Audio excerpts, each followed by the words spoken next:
जयपुर से है, जहां इस बार भी देश के कई हिस्सों में 31 अक्टूबर को दीपावली मनाने की तैयारी है, जबकि कई जगहों पर 1 नवंबर को पर्व मनाए जाने की बात सामने आ रही है और इसे लेकर कुछ विद्वान और ज्योतिष विभाग ने संशय खत्म कर दिया है।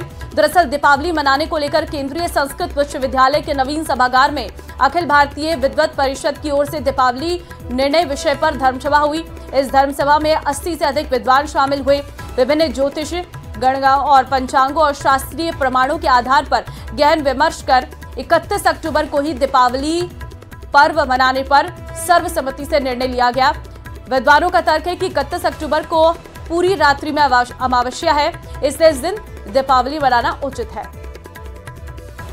समय से पत्र पत्रिका और सोशल मीडिया के माध्यम से कई चर्चाएं चल रही थी कि दीपावली उत्सव 1 को मनाए कि 31 को मनाए।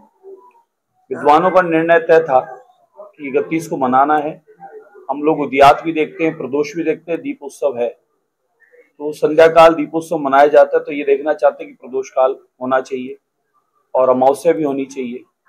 अब दोनों विषय को देखते हुए निर्णय तो तय था कि 31 तारीख को होना है। जींद जिले में डिप्थीरिया बच्चे पर कहर बनकर टूट रहा है। 7 बच्चे अब तक इसका शिकार हो चुके हैं। डॉक्टर्स का कहना है कि जागरूकता के अभाव में लोग डिप्थीरिया का शिकार हो रहे हैं और साथ ही मेवात इलाके में लोग अपने बच्चों को टीका लगाने से इनकार कर देते हैं, जिसके चलते ये बीमारी बढ़ रही है। जींद में खतरनाक हुआ डिप्थीरिया। डिप्थीरिया के शिकार 7 बच्चों की मौत।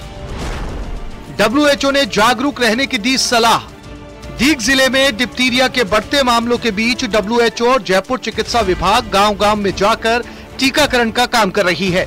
उम्मीद की जा रही है कि अगर टीकाकरण सही तरीके से होगा तो बच्चों को मौत के मुंह से निकाला जा सकता है। अब तक जींद जिले में डिप्थीरिया के चलते 7 बच्चों की मौत हो चुकी है।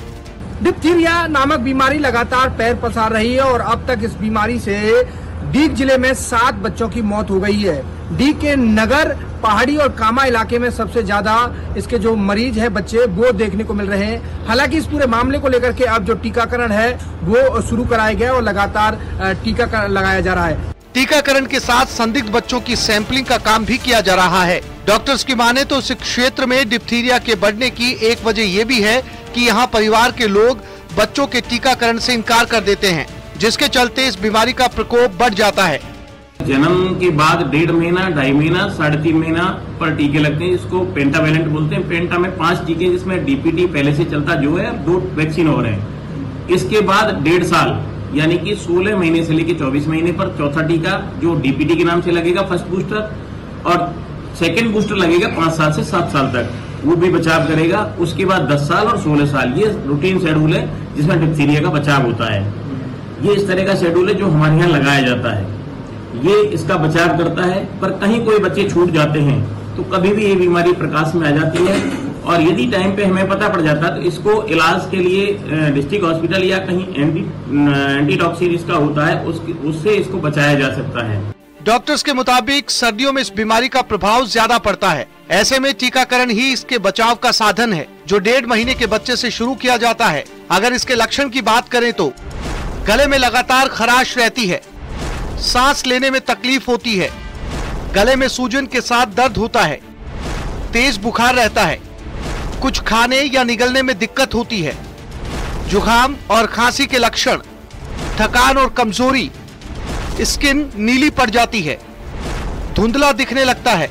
कुछ जगह क्या है, कुछ लोगों का प्रतिरोध रहता है कि साहब मैं नहीं लगवाऊं, उससे बुखार आ जाता है, वो आता है। पर फिर भी आज की डेट में ऐसा भरतपुर जिले में कम से कम ऐसा प्रतिरोध नहीं है।